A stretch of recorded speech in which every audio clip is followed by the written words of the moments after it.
savoir combien sont... Moi, je pense qu'il ne faut pas avoir peur des chiffres. Ils sont là. Ça évite que tout le monde raconte tout et n'importe quoi. Qu'est-ce que c'est que ça nous révèle? C'est qu'on est dans un monde où, en raison des guerres, des migrations climatiques, peut-être d'opérations militaires sur lesquelles on pourrait revenir, qui ont fait que des régions entières du monde aujourd'hui sont en état d'instabilité, des États ont quasiment disparu, etc. Il y a des gens qui partent, qui fuient. Bon. C'est ça que ça nous dit. Et que la France est honorée dans le monde entier. Il y a eu un rayonnement particulier, ce n'était pas le seul pays, mais en ayant une conception de l'asile. Bon, donc, il faut pas. C'est le monde tel qu'il est. Je veux dire, voilà. Ouais. Bon, donc il y a des gens qui demandent, ils demandent aussi à aller dans d'autres pays, à venir en France. Donc c'est plutôt bien qu'on sache qu'on met au nana. Ce que ça nous révèle, c'est qu'il y a une situation, effectivement, telle que je viens de dire, d'instabilité sur laquelle nous devons jouer notre rôle. Donc ce serait absurde que tout le monde le voit bien, de toute manière, qu'aujourd'hui il y a eu des guerres, on voit bien ce qui s'est passé, les dérèglements climatiques. Non, mais lorsque les gens ne viennent pas dans une situation de facilité, donc ça, c'est le monde tel qu'il est. On peut nier le monde et dire c'est une bande de profiteurs qui viennent en France. Non, c'est le monde. Mais les avec, origines, donc, les ce que je veux dire, principales origines qu'a donné Jean-Mathieu Pernin, c'est pas du tout les pays en guerre. C'est ça la surprise. Non, mais la surprise aussi. Les Balkans, c'est Haïti, l'Afghanistan. Haïti, vous avez peut-être suivi que c'est un pays qui a un taux de... Je précise juste une chose. Justement, comme vous parliez de chiffres, il y a par exemple parmi les Albanais, il y a seulement 6% des Albanais qui ont obtenu justement ce droit d'asile, contrairement aux Syriens où il y en a 95%. Voilà. Il y a les Syriens, il y a les Afghans, il y a aussi les Soudanais. C'est autre chose. Donc on ne peut pas réduire non plus. On fait face aux Albanais pour le moment, en nombre. D'accord, mais enfin on leur accorde pas beaucoup de statut. Donc si vous voulez, même s'ils sont demandeurs, le résultat. Et alors qu'est-ce qu'ils deviennent, des clandestins? Ça c'est un autre problème. C'est un autre problème. C'est politique une fois. Le problème de l'immigration qui est un problème qui occupe la vie politique. Moi, je sais pas, j'ai 49 ans, on parle que de ça depuis que je milite, depuis l'âge de 17 ans. À force, ça commence, on a l'impression que c'est le problème central. Mais ça en est un. Mais on est obligé à la fois d'y apporter des réponses, et moi, je suis pour l'accueil, etc., mais pas non plus d'être démago. Évidemment qu'il faut des solutions globales. C'est-à-dire que ça suffit, ce monde inégalitaire. Quand nous voulons une autre politique écologique qui met fin, pour éviter notamment ces migrations climatiques, c'est un vrai sujet qui sera aussi un élément qui évitera, quand on est contre les traités de libre-échange qui font exploser des économies entières, que des pays entiers où des gens qui travaillaient la terre ne peuvent plus la travailler. C'est ça les solutions à apporter. Bon. Et comme on ne les apporte pas depuis des décennies, on se retrouve effectivement avec des milliers de gens sur les rues. Alors qu'est-ce qu'on fait? Soit on ferme. Solution impossible par ailleurs, hein, si ce n'est que le métier d'avenir c'est être militaire pour garder les frontières, ce qui est absurde. Alors justement, on va continuer à en parler dans un instant. Attendez, non, je vous en prie. On va continuer à en parler. Dans un instant, on parlera également de l'Allemagne, où certains aimeraient passer aux 28 heures, et oui, ça existe. Et on parlera un peu de théorie du complot. Voilà la suite du programme des informés de France Info. Bonne année. Le temps d'une heure, parce que c'est vrai qu'on digère un petit peu pendant un mois. Et ce soir, les informés de France Info reçoivent le député de la France Insoumise de Seine-Saint-Denis, Alexis Corbière, Stéphane Vernet de Ouest France. Mais oui, de Seine-Saint-Denis, on saura, je pense. Non, mais parce qu'il parlait de Montreuil, de Castaner, je me suis permis de... Voilà, en tout cas, tout ça est passionnant. Voilà, vous réécouterez en podcast, n'hésitez pas, c'était incroyable. Ah si, c'était assez étonnant. Également, Stéphane Vernet de Ouest France, François Orcival de Valeurs Actuelles et l'avocate Corinne Dreyfus-Schmitt. Encore un mot à propos des chiffres donc des demandeurs d'asile publiés par l'OFPRA aujourd'hui. Ils correspondent donc à une hausse de 17% par rapport à 2016, 100 000 demandes d'asile. Une chose, Stéphane Vernet, François Orcival parlait tout à l'heure de cette future loi sur l'immigration de Gérard Collomb. On sait qu'elle a fait polémique avant Noël. Est-ce que ces chiffres, justement, vont nourrir cette réflexion de Gérard Collomb, puisqu'on sent que même au sein de la majorité En Marche, ça commence à être un peu tendu sur ce sujet? Non, mais la réflexion, je pense qu'elle n'est pas là-dessus. Moi, je voudrais juste dire une chose. 100 000 demandes, c'est peut-être 17% de plus que l'année dernière, mais pour un pays de 66 millions d'habitants, c'est que dalle, c'est rien. 36 000 acceptations sur plus de 60 millions d'habitants, c'est rien, surtout dans un pays où vous avez un Français sur 3 qui a des origines étrangères. La constitution de notre pays, elle s'est faite aussi par l'immigration. Le problème, il n'est pas là, et le problème, il est concernant tous les gens qui sont pas dans les radars, c'est-à-dire ceux qui ont pas le statut. Qu'est-ce qu'ils deviennent? Comment ils sont gérés? Et en fait, pour répondre à votre question, Jean-Mathieu, le projet de loi, l'idée du gouvernement aujourd'hui, c'est de dire, mettons le paquet pour intégrer les personnes auxquelles on donne le statut, mieux les intégrer, les accueillir, les intégrer à la société française, quitte à mettre plus de moyens sur la table. Et par contre, soyons plus durs vis-à-vis des gens qui n'ont pas vocation à rester sur le territoire. Alors là, ça pose toutes sortes d'autres questions, notamment humanitaires, puisque une fois que les gens sont là, qu'est-ce qu'on fait? Aujourd'hui, ce sont des questions qu'on ne sait pas régler. C'est-à-dire que les gens auxquels on dit il faut quitter le territoire, maintenant, madame ou monsieur, la plupart du temps, ils partent pas. Et ils sont dans une espèce de flou où parfois les dossiers sont instruits pendant très longtemps. Ils peuvent pas travailler, c'est compliqué. Et on a besoin de doter le pays d'une vraie politique migratoire. Il n'y en a pas en France, ça n'existe pas. Ça fait des années, malheureusement, que l'on en est là. Ça fait des années aussi que l'on dit, ce que vient de dire Stéphane, c'est-à-dire que 100 000, 200 000, 300 000, etc., ça ne représente qu'une petite fraction pour les 66 millions de Français.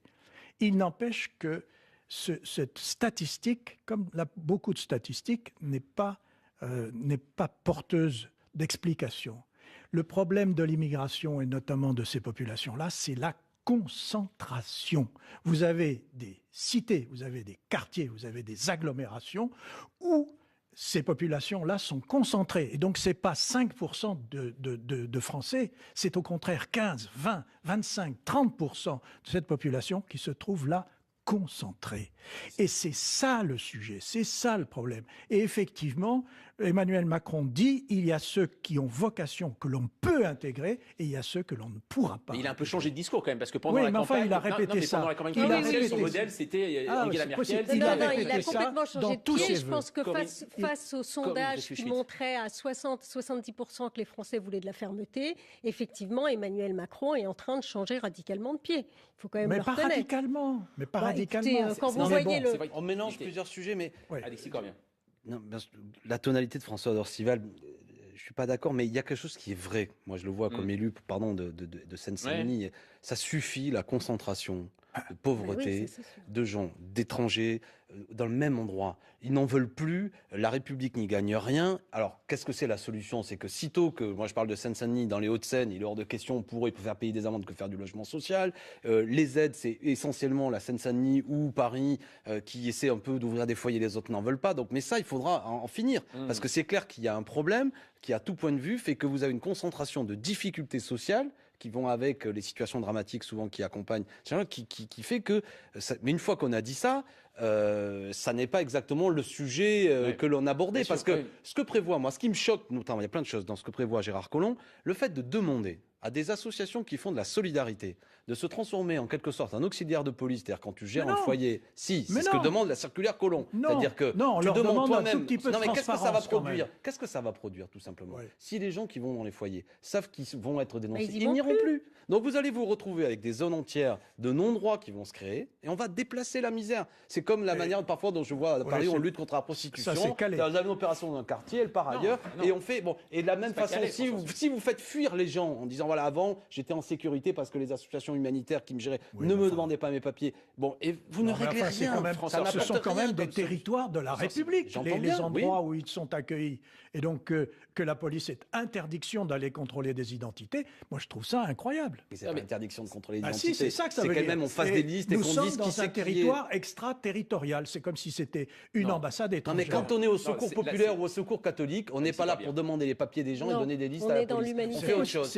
À la paroisse, écoutez, on y va et le curé, il demande pas quelle est ta nationalité et c'est ça qui fait que notamment le catholicisme a un peu marqué aussi l'histoire de ce pays et c'est le laïc convaincu qui vous dit ça, d'accord? Et je parle de la paroisse pour vous faire un peu réagir, cher François Dorcival. Donc si vous voulez désormais que quand le pauvre ira sur le parvis de la paroisse, monsieur le curé lui demande quels sont ses papiers, sinon le chasse, je ne crois pas qu'il sera favorable au message de la France. Mais c'est pas le curé qui va lui demander. Mais là, mais quand c'est des associations humanitaires, c'est ça ce que demande Collomb. Écoutez, on parle de ça. Elles doivent être transparentes comme tout le monde.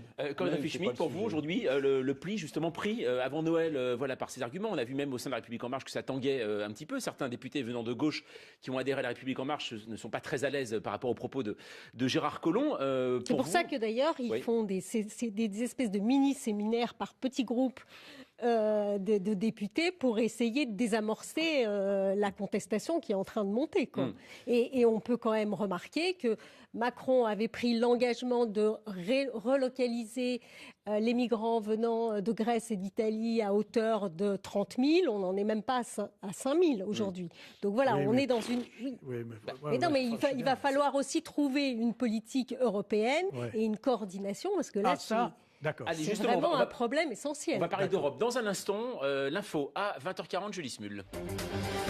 Le père d'Estelle Mouzin attaque l'État pour faute lourde. Information de France 2 ce soir. Demain, ça fera 15 ans exactement que sa fille a disparu à Guermantes, en Seine-et-Marne. Depuis, plus aucune trace d'Estelle, 9 ans, volatilisée alors qu'elle rentrait à pied de l'école. Une enquête bâclée, un dossier très mal géré d'après son père, qui estime aujourd'hui que plus personne ne cherche sa fille.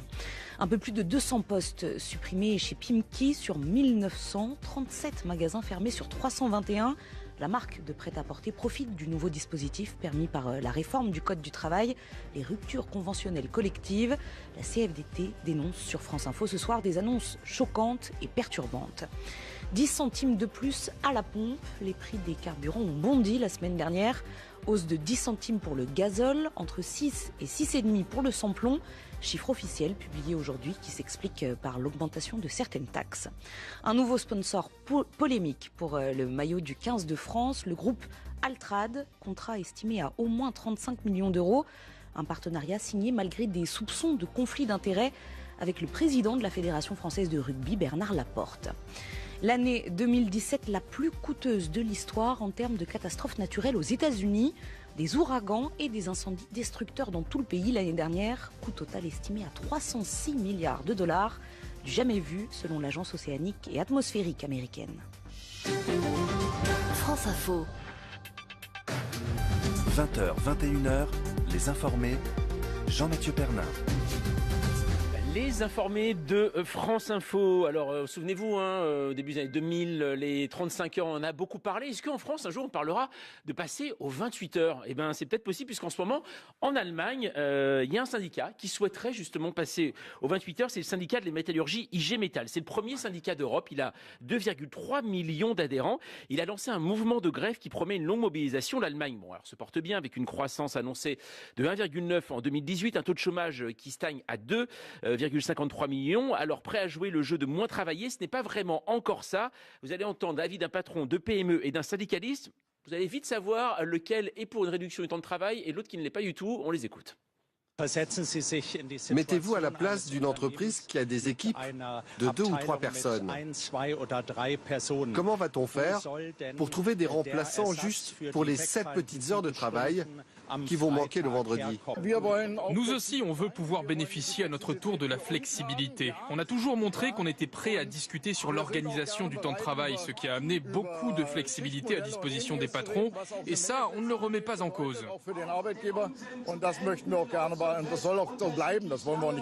Alors quand on les entend, Stéphane Vernet, en France, ceux qui souhaiteraient réduire le temps de travail, maintenant ils parlent de 32 heures. Mais là, 28, ça semble, le chiffre est assez étonnant. Oui, et puis on a surtout beaucoup de patrons qui rêveraient d'abolir les 35 heures. Donc voilà. Là, mais alors, il faut quand même être clair. Il faut aller au bout du sujet.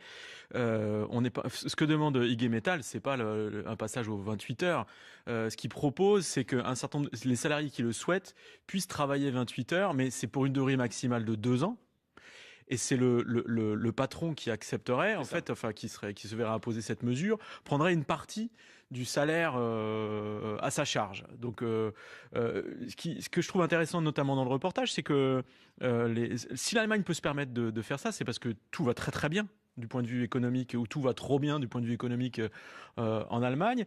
Et les patrons, c'est pas le fait de compenser une partie du salaire qui contestent, c'est plutôt le chaos administratif et organisationnel qu'une mesure comme celle-là pourrait provoquer. Parce que deux salariés sur 3 en Allemagne, dans la branche, seraient susceptibles de demander cette mesure. Et donc, ils sont en train de se dire, mais si les gens réduisent leur temps de travail, comment est-ce qu'on va organiser le boulot dans les ateliers ? Parce qu'ils vont tous l'apprendre. Et puis, comment du coup, on va faire tourner nos ateliers dépeuplés ? Et il y a aussi une chose qui n'a pas été évoquée, qui est intéressante, c'est de dire qu'il y a une iniquité fondamentale, c'est que comment on fait avec les gens qui sont déjà à temps partiel aujourd'hui. Ouais, voilà. Ça. Alors, justement, c'est pas bête non plus. Alexis Corbière, est-ce que finalement, la réduction du temps de travail aujourd'hui, elle se réfléchit encore ? Finalement, est-ce que finalement aujourd'hui en France, on a 35 heures ? Est-ce que par exemple, vous seriez par exemple pour qu'on la baisse encore ? Est-ce que, par exemple, quand vous voyez cet exemple allemand, demandé par les syndicats IG Metall, est-ce que c'est un exemple à suivre ? Mais de toute façon, il y a plusieurs aspects. C'est une bonne chose que le mouvement syndical, quand il est puissant, essaie d'inverser le rapport de force en disant, dans un secteur de la métallurgie allemande qui a dégagé des bénéfices importants, alors que c'est en plus un syndicat assez accompagnant, IG Metall, mais puissant, qui a la capacité de dire, nous on voudrait discuter du fait que ce soit un peu plus favorable aux salariés. On a parlé de la réduction du temps de travail hebdomadaire. Il y a aussi une augmentation de 6% de salaire, je crois, qui est revendiquée par les organisations syndicales. Bref, sans entrer dans le détail, déjà c'est une bonne chose que ce soit pas pardon de le prendre comme ça, le rouleau compresseur de toujours, on va presser plus le citron, mais plutôt, on est que les salariés se mobilisent et disent, nous, on veut qu'il y ait, voilà, qui est un débat allemand, mais ô combien, je trouve, français, qui est quand même le pays, cocorico, recordman du monde de reversion de dividendes. Parce qu'on parle tout le temps des problèmes des entreprises, mais il y a des entreprises françaises qui, l'année dernière, ont réalisé des profits. J'en vois notamment, on évoque Pinky ou d'autres, qui ont profité en plus de l'occasion pour encore plus. Non, mais même en France, arrêtons de faire croire que la France est un pays de misère où le patronat français se porte mal, il se porte bien, c'est un lieu d'investissement, mais de profit important, où la part, je le répète, reversée de dividendes aux actionnaires, on est recordman d'Europe. Bref, quand on discute d'autres choses, ça permet de créer, pas seulement au niveau allemand, des rapports de force un peu différents, parce qu'il va de soi que s'il y a des choses qui sont remportées, ça permettra de donner des points d'appui. Ceci dit, là où la précision que vous donniez est importante, c'est attention, parce que souvent c'est un modèle aussi de flexibilité qui est de montée, qui est assez technique. Moi, je termine juste sur une chose, pardon d'être un peu général, mais que les arguments en même temps sur la complexité que ce serait à mettre en place, on les a entendus en France de la même manière. Quand il s'agissait de passer aux 35 heures, ça allait tout ficher soi-disant en l'air. Enfin, ça fait un siècle que ce débat dure. Hein. La semaine de 8 heures de repos, 8 heures de travail et 8 heures de sommeil, c'est né en 1895 avec la CGT. Et le débat sur la réduction du travail est un vieux débat. Mais pour vous, il est toujours d'actualité, ce débat? Bien sûr, parce que la question, c'est à quoi ça sert de produire? Où est la place de celui qui produit? Qu'est-ce qui produit la richesse fondamentalement? C'est le travailleur, c'est pas le fonds d'investissement. Donc lui, il ne peut pas être quelque chose qui est absent de la réflexion. Donc les conditions de travail, la lutte contre le burn-out, l'amélioration des conditions de travail, la réduction du temps de travail, l'émancipation de l'individu qui sort pas seulement d'un rouage dans une production, mais comme un individu qui a du temps. Je sais pas si je vais pouvoir parler après vous. Hein, non, excuse-moi. Parce que voilà, c'est une excuse-moi. Ça s'arrête plus. C'est pas la réduction du temps de parole, excuse-moi. Encore. Vous savez, ici, on est contre ici la réduction du temps de parole. Il y a un truc qui me paraît intéressant, c'est cette espèce d'approche sociétale. Quand on a diminué le temps de travail en France des 35 heures, il me semble que c'était pour lutter contre le chômage. Là, on est dans une autre démarche. On dit c'est pour le bien-être des travailleurs. C'est un peu ça. Et puis, c'est assez troublant de s'apercevoir que vous avez ce syndicat qui est hyper puissant, qui a une ardeur effective à mobiliser. On est un petit peu tenté de faire une comparaison avec les syndicats français aujourd'hui. Qui mobilisent moins. Voilà, exactement. C'est ça. Exactement. François Orcival. Eh bien, je vais vous dire, je m'en réjouis. De quoi? Des syndicats? De la revendication des syndicats allemands. Parce que l'IG Metall a toujours revendiqué des hausses spectaculaires de salaire. Bon. Là, il revendique Comme 6%. nous sommes dans la même zone euro et que nous avons des charges sociales, nous, élevées par rapport à ce que sont les charges allemandes, tout ce qui alourdit le coût du travail en Allemagne améliore la compétitivité entre les Français et les Allemands. Et donc, de ce point de vue... Finalement, c'est une façon de voir les choses. Mais absolument, c'est une réforme libérale pour vous, en fait. Non, ce qu'il faut accepter, c'est la compétition. Oui. Et dans la compétition, ce qui alourdit l'un allège l'autre. Et donc, en particulier, nous, Français, plus les coûts allemands s'alourdissent, meilleur on se porte. Donc vous êtes pour la réduction du temps de travail? Je suis pour tout ce qu'ils font comme bêtises. Très bien, d'accord. Surtout, où est notre industrie en France? Exactement, 15% d'emploi. Stéphane Vernet, ce débat, est-ce qu'il pourrait avoir lieu en France ou c'est justement la bonne santé que vous avez souligné tout à l'heure de l'Allemagne économique qui fait qu'à un moment aussi, on peut discuter de ça? Moi je crois que la France n'est pas mûre pour ça. Et comme vous disiez tout à l'heure, madame, en fait, les 35 heures étaient faites pour réduire le chômage et ça n'a pas du tout marché. Ça n'a absolument pas marché. Alors, par contre, moi, j'avais pas vu les choses comme François Dorcival, mais je trouve très malin son analyse. Et donc, oui, je suis pour la réduction du temps de travail en Allemagne. Ça fera du bien à l'économie française. D'accord, vous pensez aussi... ça n'a pas marché, mais sous le gouvernement Jospin, le chômage a reculé. On pourrait discuter du fait que ça aussi... on a quand même une problématique structurelle. Personne n'a supprimé les 35 heures depuis le temps qu'on nous le dit. C'est ça, il y a aussi à chaque fois le gouvernement, que ce soit Nicolas Sarkozy... On n'est pas au plein emploi en France. Mais aujourd'hui, il y a quand même un moyen de les contourner avec la réforme. C'est vrai que l'Allemagne est à 4,6 de taux de chômage et nous, on est à 9,5. Allez, on va parler dans un instant d'un vrai problème de société, c'est théorie du complot. Alors dit comme ça peut paraître totalement décalé et amusant, mais ça ne l'est pas du tout. On va parler de ça dans un instant. L'info à 20h50, Julie Smul. Les informés de France Info, c'est une enquête assez effrayante pour débuter 2018. 79% des Français interrogés croient à au moins une théorie complotistes. Alors c'est un chiffre assez massif, une étude réalisée par la Fondation Jean Jaurès et le site Conspiracy Watch, observatoire du conspirationniste, et qui révèle un phénomène que l'on savait bien installé chez nous, mais le chiffre peut inquiéter. Et parmi les théories les plus citées par les Français, on retrouve l'idée alors que le ministère de la Santé est de mèche avec l'industrie pharmaceutique pour cacher au grand public la réalité de la nocivité des vaccins, que les groupes terroristes comme Al-Qaïda ou Daesh sont manipulés par les services secrets occidentaux, ou qu'ils sont 24% aussi à croire en l'existence du nouvel ordre mondial, un projet secret visant à mettre en place une dictature oligarchique planétaire. Bon, étrangement, personne ne parle de cet enfant que Thomas Pesquet a eu dans l'espace avec un extraterrestre, bon, sûrement un complot. Les théories conspirationnistes gagnent du terrain et surtout chez les plus jeunes, et c'est parti pour durer, selon le rédacteur en chef de Conspiracy Watch, Rudi Redstadt. Ce dont on s'aperçoit, c'est que, en gros, plus on est âgé et moins on est perméable aux théories du complot. Qu'on pourrait penser souvent, c'est pas juste une passade, c'est pas quelque chose, le complotisme qui nous habite quand on est jeune et auquel on renonce en vieillissant. Non, apparemment, il y a un effet de cohorte qui est très fort, c'est-à-dire que non seulement les 18-24 ans sont concernés, mais les 25-34 ans aussi. C'est-à-dire qu'il y a clairement une grosse différence entre les moins de 35 et les plus de 35 ans. Voilà, Rudi Redstadt, donc rédacteur en chef du site Conspiracy Watch. François Orcival, c'est quand même des chiffres assez effrayants. Et surtout, il y a un chiffre qui va vous intéresser, qui va vous intéresser tous ici, c'est surtout la défiance envers les médias. 36% des Français estiment que les médias sont largement soumis aux pressions du pouvoir politique et de l'argent. Oui, voilà. ça nous avons le sondage annuel de la Croix qui nous met toujours en queue de classement, hélas. C'est comme ça. Et il n'empêche, mais c'est comme ça à propos de la confiance dans les médias. Attention, il y a une confiance générale qui s'exprime surtout par de mauvais chiffres. En revanche, quand vous interrogez le public sur leurs médias, c'est-à-dire les auditeurs de France Info, ils font grande confiance à France Info, comme les lecteurs du Figaro ou de Ouest France font une grande confiance à leur journal. Une fois que j'ai dit ça, ce qui est intéressant dans cette enquête, c'est en effet la notion de jeune. Oui, bien sûr. Car ceux qui vous parlent tout le temps de ces théories du complot, qui sont-ils? Les enseignants. Ce sont eux qui doivent les premiers faire face à un paquet d'élèves qui refusent d'entendre ce qui est dit en classe, notamment en classe d'histoire ou parfois de géographie. Donc ça veut dire qu'ils sont perméables, mais ils sont perméables à quelque chose qu'ils ont entendu. La question, c'est qui leur enseigne cela en dehors, justement, des lieux où l'on parle sérieux. Alors, Alexis Corbière, est-ce qu'on prend finalement la mesure de ça aussi, de ce que ça peut provoquer ensuite? Parce que ça veut dire, on se souvient de Najat Vallaud-Belkacem, qui était ministre de l'Éducation, qui avait mis en place justement un site pour lutter contre la théorie du complot. Mais on a l'impression pour lutter contre ça, que c'est très, très difficile. Nous-mêmes, médias, par exemple, on voit qu'on n'est plus du tout, on a presque perdu une bataille dessus. J'ai été trop long tout à l'heure, donc je vais être non, mais parce que c'est un sujet, tous, on a beaucoup. Moi, je suis prof, quand je suis pas. La première fois que j'ai entendu parler des Illuminati, c'est en classe face à des élèves. J'avais posé le problème et j'ai dit, bon, vous avez, alors ça c'est Internet, des gamins qui sont persuadés qu'il y a un complot, ils m'expliquaient la pyramide, telle chanteuse a fait un signe triangulaire, ça veut dire que, je sais pas quoi, bon bref. Bon là, c'est déconnant. Et il faut donner des outils aux enseignants pour faire face à ça, parce qu'ils y croient mordicus. Après, vous avez parfois un fondamentalisme religieux qui fait que vous avez face à des gamins qui ne veulent plus entendre certaines choses. Une fois qu'on a dit tout ça, donc c'est préoccupant.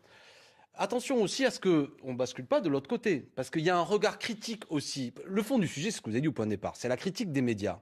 Elle est injuste, cruelle, tout ce que vous voulez, mais il y a eu aussi, c'est plutôt bien, une démocratie qui se pose la question de qui sont ces médias, qui c'est qui possède les médias, quel est le discours, qui cherche à déconstruire des choses qui lui sont dites. Je vais utiliser une tarte à la crème, quand en 2005 vous avez un débat sur la Constitution européenne, qu'on matraque qu'il faut absolument voter oui, parce que sinon, on se souvient de ça. Donc aujourd'hui, dans le débat public... On ne matraque pas, non, Alexis Corbière, on matraquait pour le oui, en 2005, si, il y a Jean-Mathieu, je ne sais pas où il était. Non, mais Alexis tous les médias expliquaient qu'il fallait voter oui. Avec quel succès? Exactement. Non, mais la défiance, parce qu'on voit très bien, il y a certains politiques, et c'est vrai, par exemple, on voit certains politiques aujourd'hui... Moi, j'affirme à ce micro, je suis pas conspirationniste, que la candidature Macron a été boostée par des médias. Voilà. Est-ce que je suis conspirationniste quand je dis ça? Mais comme aussi peut-être celle de Jean-Luc Mélenchon, il était invité partout. Je voyais partout aussi. Oui, mais alors, on fait une émission spéciale là-dessus, des photos de couverture, la manière dont une candidature a été traitée à un moment donné. Je pense qu'il y a des... Et c'est pas... Alors voilà, est-ce que je suis conspirationniste quand je considère que dans ce pays, c'est un problème que 9 personnes possèdent 80% des médias, et comme on est, vous avez, malgré malgré tout certains groupes de presse qui font... Non, mais c'est le sujet. Le sujet dedans, c'est que les gens ne croient pas ce qu'il y a dans ces médias. Parce que moi, on me répète... Oui, mais le sujet, par exemple, vous évoquez... Je tords le bâton. Allez-y. Sur le lien entre le lobby pharmaceutique privé et des politiques publiques, c'est un vrai sujet. Bien sûr, par rapport à ça. Et de s'interroger. Bien sûr. Même si je suis pour les vaccins. Donc on n'est pas conspirationniste et fou quand on pose des questions. Alors, c'est ambigu. Malheureusement, ne croyez pas à un complot, mais c'est parce que voilà, je suis désolé. Voilà, Corinne. Mais ceci dit, c'est inquiétant que les choses soient claires. Parce que je vois bien comme enseignant le côté délirant, préoccupant que ça a. Mais ne passons pas de l'autre côté. Mais promis, en tout cas, je vous réinvite pour en parler. Alexis Corbière, merci beaucoup d'être passé ce soir. Merci Corinne.